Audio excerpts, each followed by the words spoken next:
नमस्कार मित्रांनो, मी पल्लवी तुम्हा सर्वांचं पुन्हा एकदा मैत्री दोस्ती कॉर्नर या आपल्या यूट्यूब चॅनलवर स्वागत करत आहे। मग सुरुवात करूया आजच्या गप्पांना।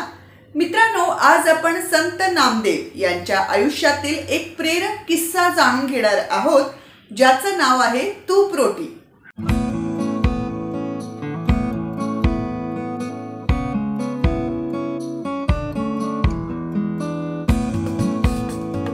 मित्रांनो, नामदेव हे पांडुरंगाचे फार मोठे भक्त होते।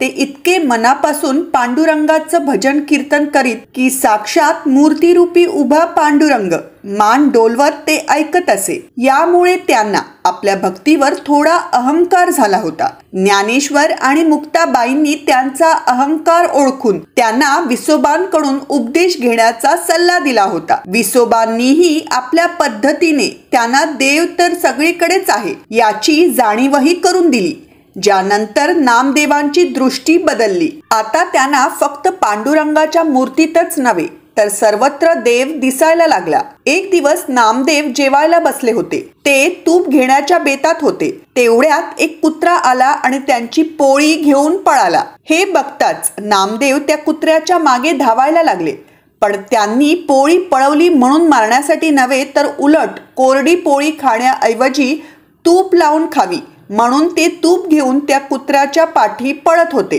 नामदेवांना त्या कुत्र्यातही देव दिसला। एक उपाशी कुत्रा आपली पोळी घेऊन गेला आणि त्याने त्याचं पोट भरेल त्याचं त्यांना समाधान होतं, पण त्या कुत्र्यामधील ईश्वराला साधी रोटी अर्पण करण्याऐवजी आपल्याकडे तूप आहे तेही आपण अर्पण करावं म्हणून ते धावत होते। काही अंतर त्यांचा हा पाठलाग चालला आणि तो कुत्रा गायब होऊन त्याच्या जागी साक्षात पांडुरंग प्रगट झाला। विसोबांनी दिलेला संदेश नामदेवांच्या किती ध्यानी उतरला याची परीक्षा पांडुरंग पाहत होता। नामदेव त्या परीक्षेत उत्तीर्ण झाले। आपल्या भक्ताची ही प्रगती पाहून विठ्ठलाला फार आनंद झाला। विठ्ठल विठ्ठल। मित्रांनो, दैवी शक्ती ही झाड पेड, पशु प्राणी, जीव जंतू, किडा मुंगी, मनुष्य व प्रत्येक चराचरामध्ये स्थित आहे। जी ऊर्जा व शक्ती मनुष्यामध्ये आहे तीच पृथ्वीवरील प्रत्येक जीवात आहे आणि म्हणूनच प्रत्येक जीवाची काळजी घेणं, त्यांचं संरक्षण करणं, त्यांचा आदर करणं हे आपलं प्रथम कर्तव्य आहे।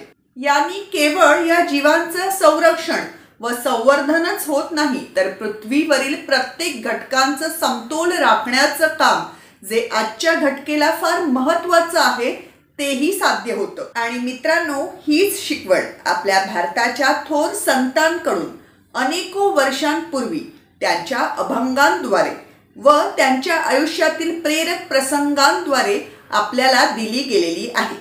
तर मित्रांनो, ही होती संतांच्या गोष्टी या सेगमेंट मधली आजची आपली कथा। कसा वाटला हा व्हिडिओ मला कमेंट्स करून जरूर कळवा। आवडला असेल तर तो जरूर शेअर आणि लाईक करा आणि मैत्री दोस्ती कॉर्नर हे चॅनल सबस्क्राईब केलं नसेल तर जरूर सबस्क्राईब करा। त्या बाजूचं जे बेल आयकन आहे तेही दाबा, म्हणजे मी नवीन व्हिडिओज टाकले की तुम्हाला नोटिफिकेशन्स येतील। तर पुन्हा भेटूया अशाच एखाद्या नवीन विषयावर गप्पा करण्याकरिता। तोवर स्वस्थ रहा, खुश रहा। धन्यवाद।